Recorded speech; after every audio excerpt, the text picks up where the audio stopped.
Salut, aujourd'hui j'avais envie de faire une petite vidéo pour les gens qui ont du mal à croire en l'invisible et en la spiritualité et faire un petit focus sur l'astrologie, cette science qui étudie la position des astres et qui en détermine des influences sur nos personnalités, sur les grands événements de notre vie et de nos vies en termes de collectif.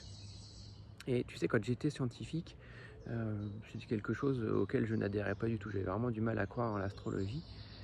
Et pourtant, quand on y réfléchit posément, on se rend compte qu'il peut quand même y avoir des petites choses qui interpellent. Tu vois, sans même parler de croyances, mais tout simplement, la force de gravitation, on la voit pas, on la ressent pas, et pourtant elle nous maintient collés à la Terre. Le champ magnétique de la planète, on le voit pas, on le ressent pas non plus, et pourtant il guide les oiseaux dans leur grande migration.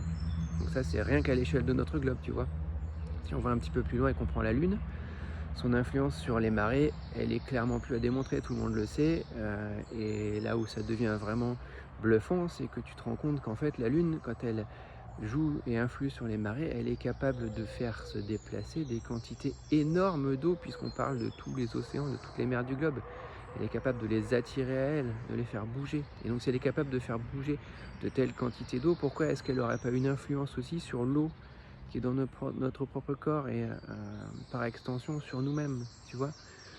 Et si on va encore un petit peu plus loin dans le système solaire et que tu prends par exemple Jupiter, la planète Jupiter, c'est une planète qui est tellement massive qu'en fait elle a une influence elle-même sur le Soleil, c'est-à-dire que Jupiter tourne autour du Soleil selon sa propre ellipse, mais elle entraîne aussi le Soleil autour d'elle et quelque part le Soleil gravite aussi un petit peu autour de Jupiter, tu vois.